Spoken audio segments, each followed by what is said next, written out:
This is the first time I'm recording with my Samsung. It's actually kind of helpful because all my emails are my iPhone. So right now I am recording the interior and exterior temperatures of my apartment. I did a video with my laptop that I set up, and right now it's pointing at two of the meters that I have sitting in my living room. They've been monitoring the temperature since about 3 o'clock. Well, actually it was 4? It's been a while. The outside temperature right now is registering as 99 on my device, 75 interior. Alexa, what is the temperature outside? Right now, it's 92 degrees Fahrenheit. Tonight, expect a low of 63 degrees. Must be nice. Anyway, so I've been using that as a gauge for temperature as well. Now, I'm going to break down what's happened, but I'm only going to be using the dates that I can really document. So I'm going to touch briefly on the fact that sometime before the 16th, that weekend, which would have been the 12th or 13th, actually probably was the 12th, we tried cooking a roast, and the apartments, according to the heater AC meter, showed it was 86 degrees inside.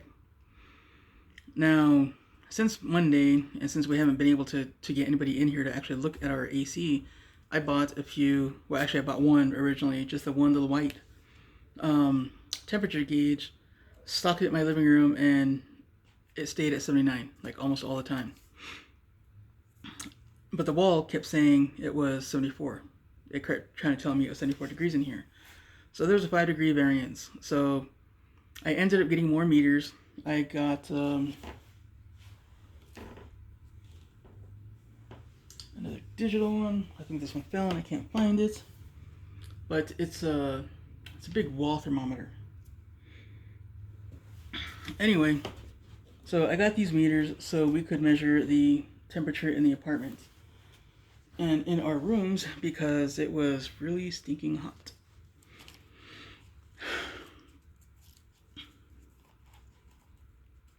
So on August 16th, I submitted a work order. I disclosed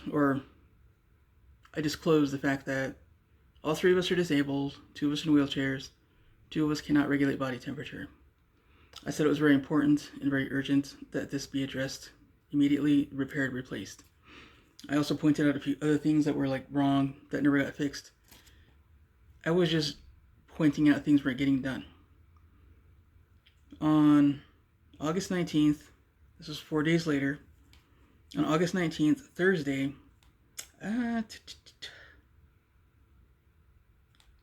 yeah, we're just going to call him Jay. I'm going to hope I don't mess up that. On August 19th, Jay arrived, and he arrived with a screen. Now, the second window on our apartment has been missing since we got here. We arrived, I think, October 2020. So since October, we've been in this apartment. And the screen hasn't been there. It's been broken. It's been sitting next to it. It's never been repaired.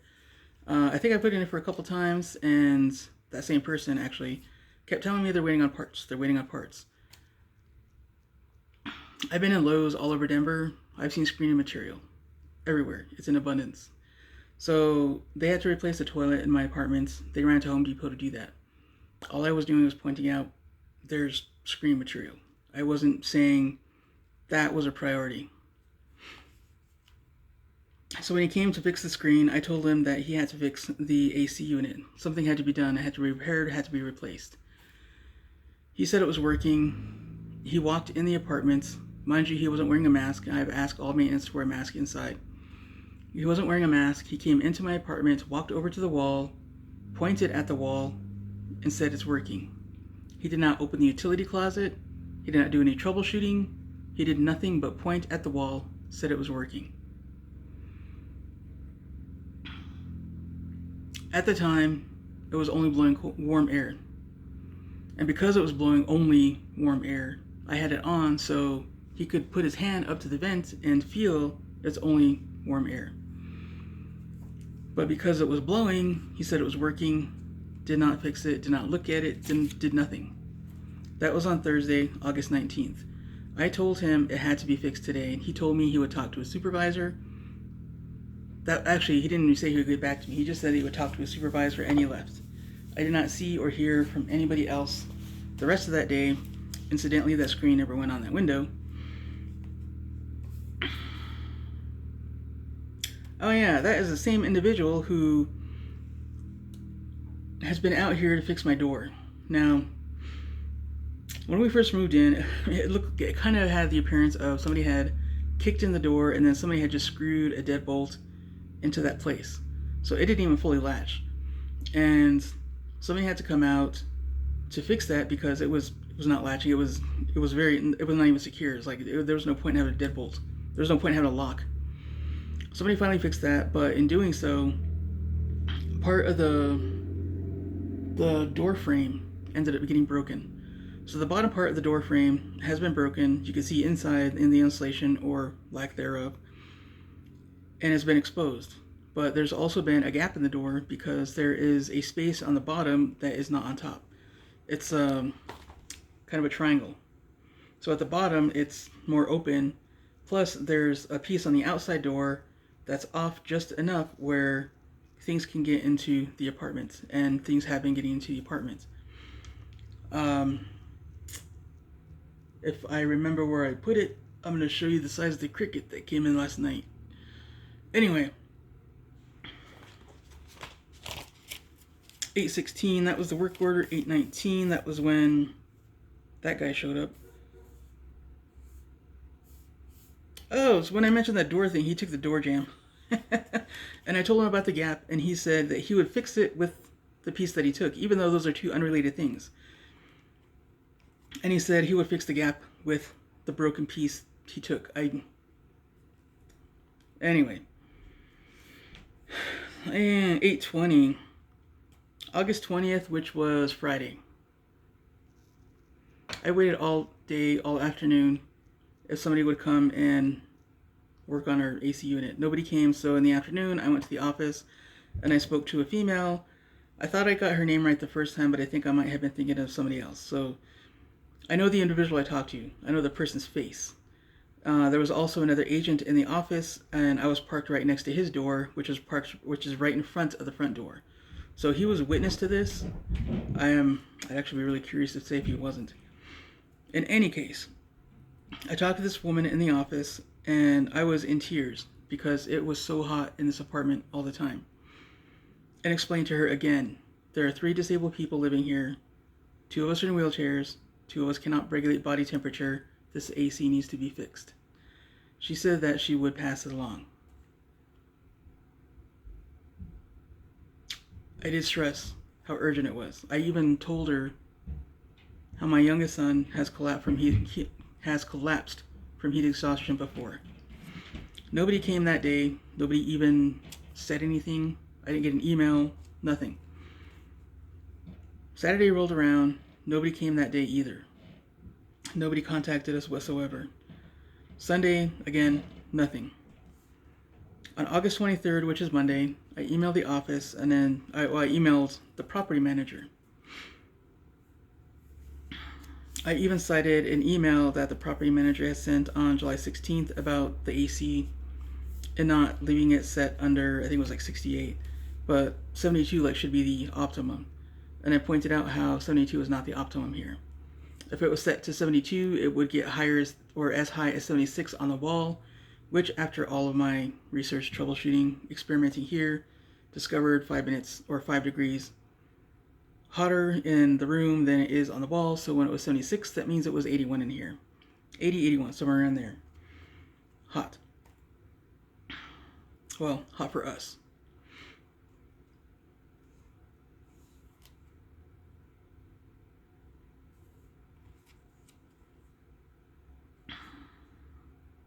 So the entire day, nothing happened.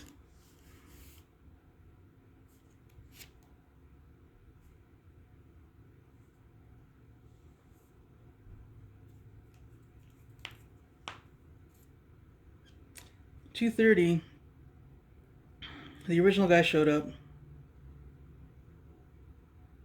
And when I reiterated the fact that the AC needed to be fixed immediately, repaired, replaced, I asked him why it couldn't be replaced. He told me, this is pretty much verbatim. He said, my supervisor refuses to replace it because it's working.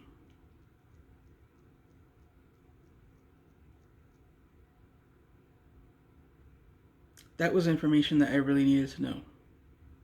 I immediately emailed back the property manager and told her this needed to escalate because this air conditioning was not working. There are people suffering.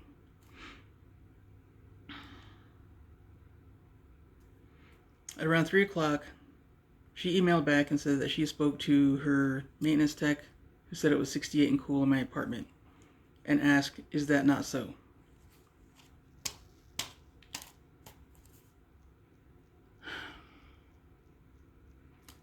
If it was 68 and cool in this apartment, I wouldn't be complaining about it for a week.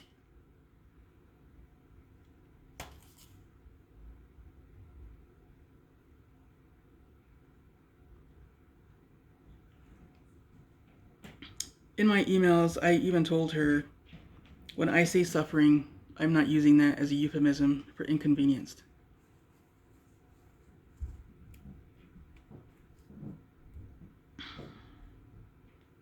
Around 5 p.m., the same person who keeps telling me the broken AC was working arrived with the portable AC unit that the property manager had offered.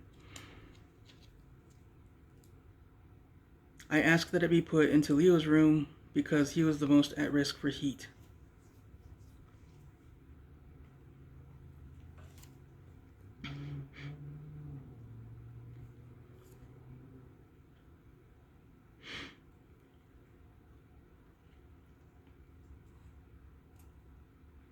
When he got done, he came out of my son's room sweating profusely and tried to tell me again that the AC was working.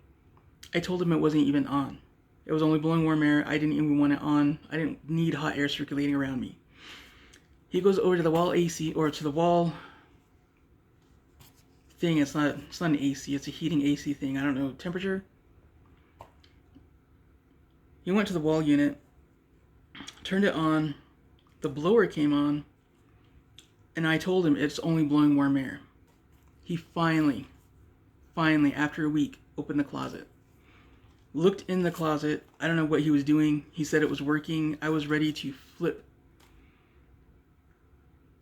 And then he stopped and started tinkering out of something else. And then he was on the phone going inside and outside. It was about 50 minutes. In the course of that time, he did end up repairing the unit temporarily. Just before 6 o'clock, he told me, I set it to 69, it's working. That's all he said. He didn't apologize for being wrong. He didn't apologize for not working on it the entire time. He did not acknowledge the fact that it was broken. He fixed it, said it was working, and left. That was Monday.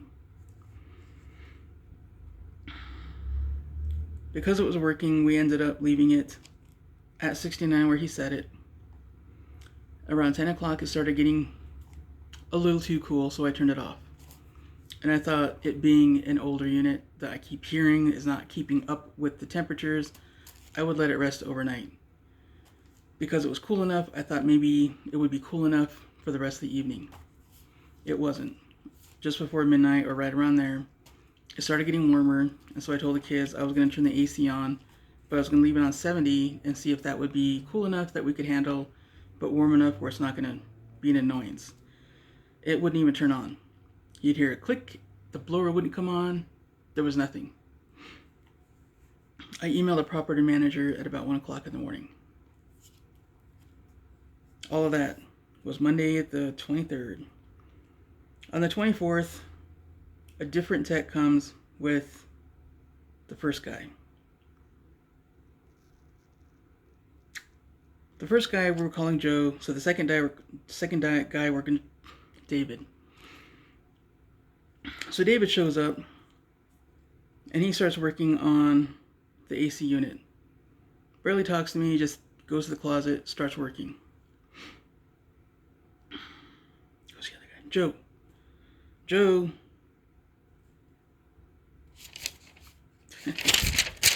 So that morning, I had called the office to see what was going on, and I was told somebody would be coming out to repair the AC. I asked that Joe not be here because, to my face, kept telling me it was working when it wasn't. Would not believe me, and when he repaired it, did not acknowledge that he had fucked up. That it was actually broken, and he fixed it. And it was broken for that entire week.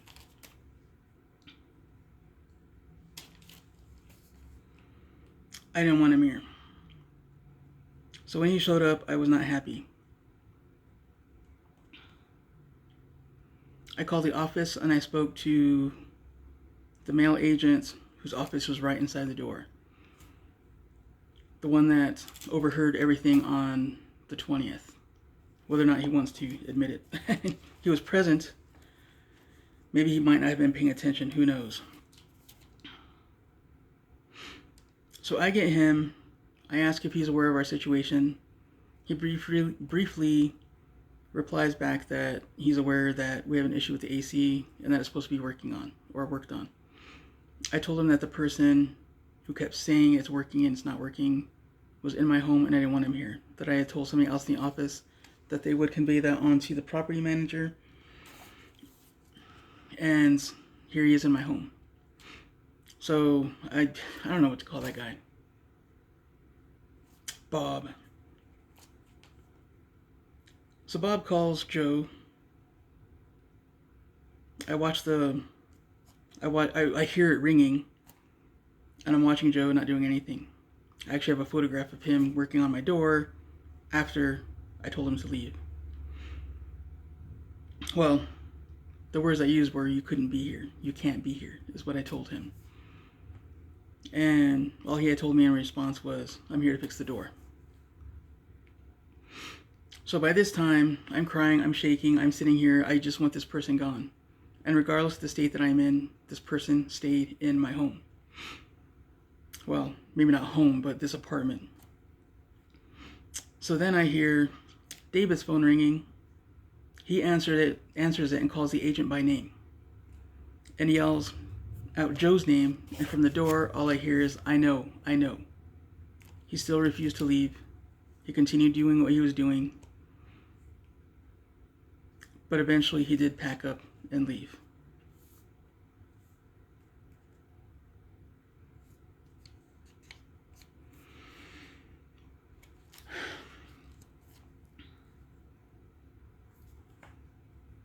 At that point, I really did not feel safe being in this place. This is a maintenance worker who has access to the keys to all the units. He has a demonstrated lack of respect for me. And even just a simple direction to leave. In the meantime, David continued working on the heating AC unit, I don't know for how long. And he explained to me that this complex has a bunch of broken transformers in their AC units. That half of them keep failing, and that's why they have to keep fixing them. He said that there was a piece that was loose that he had to make a bracket for or something like that to keep it from rattling when the unit was running. And that was what he figured what was wrong with our AC. And I think he said that was the correct thing. So he showed me the piece. It was wires and a thing. I'm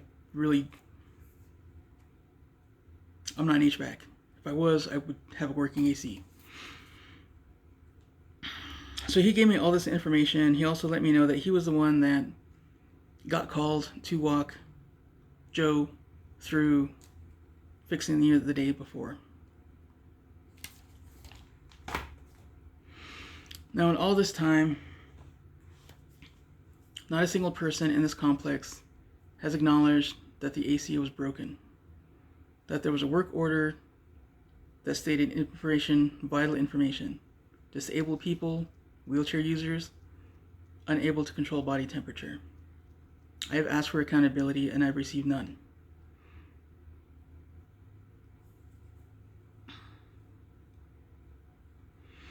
With the AC working, it has been a little easier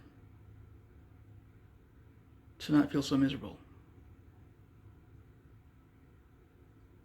At the same time, I know I am still feeling the effects of suffering through that heat. I'm lethargic. I get up, I do what I need to throughout the day. I barely have energy to do anything else. My kids have been affected in different ways, and I'm not sure I can talk too much about that. But there is one thing that I need to share, and I have permission to share. So, the AC was working for 24 hours. Leo and I were sitting in the living room, and we were talking about wanting to paint. Because we haven't had energy really to do anything. We still haven't really had energy to do anything, but we're, at some point we're going to be painting again. And we're looking forward to that. And I looked at the temperature, or the gauges on the counter, and they were both sitting at 74. Perfect temperature, target temperature. That's the best temperature for us. And what Leo told me is, it got so hot I wanted to die. And I thought he would laugh, and he didn't laugh, but neither did I.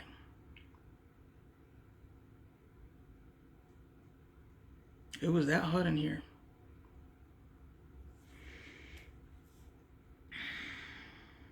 Now, the complex is going to be replacing the AC unit tomorrow. I still have had no accountability. I've had no responsible party.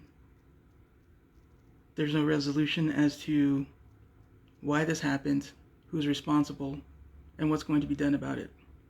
There's still no resolution that this maintenance person is not going to have access to keys to our apartment or master keys of any kind that would give him access to our apartment.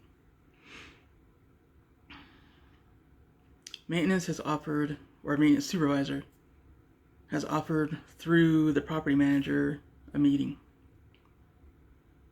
I'm actually still kind of on the fence by that because I don't think anything is actually going to get done about it. I think this is going to be swept under the rug. And I am hoping maybe that other disabled people will be able to help me with some information on how dangerous it is for people who cannot regulate body temperature to be exposed to higher temperatures for an extended amount of time. I think it's possible that nobody believes this was a very serious thing for us.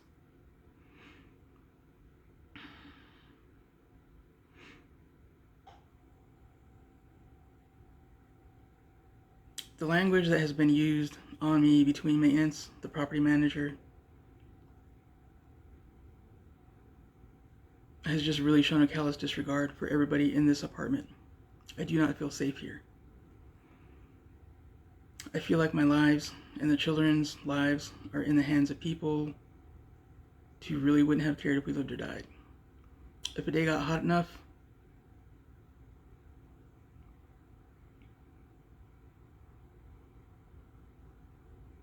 so right now, I have a meeting with the maintenance supervisor tomorrow. I'm going to be writing a statement with this information, with all the details that I can think of. And I'm hoping comments from other disabled people will help me show them the seriousness of the situation, that this is not okay.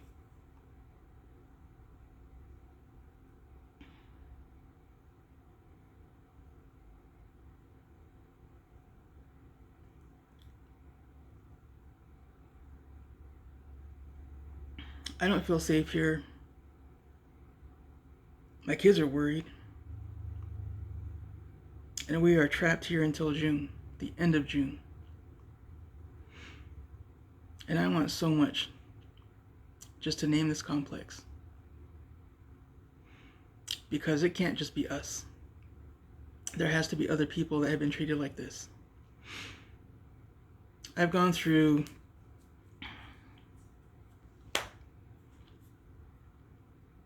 Google Maps, Facebook, and Yelp so far. And a lot of the negative reviews for this complex revolve around maintenance. Things aren't getting fixed. Things are getting done halfway. I even pointed out the fact that the second screen, or the screen for the second bedroom, didn't get put up, and it got signed off as being put up. And instead of addressing the fact that it wasn't done, that basically that's a lie, that somebody did something and they didn't actually do it. Instead of actually addressing that as an issue, someone came out and replaced the screen. Nobody's fixed the gap though, so the other day I found a cockroach in here, what appears to be a cockroach. I saved the body. And that giant cricket that came in, also by the door. There was also a beetle that came in, so I have all the little bodies in the baggie somewhere over here. That still hasn't been addressed. None of these windows can be opened by us. They're too heavy, they require 2 hands. Neither Leo and I can do that.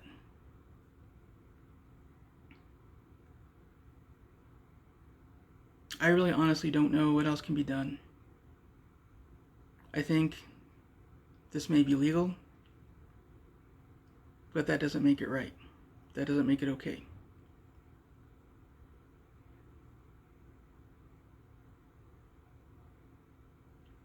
If you have any advice, I'm listening.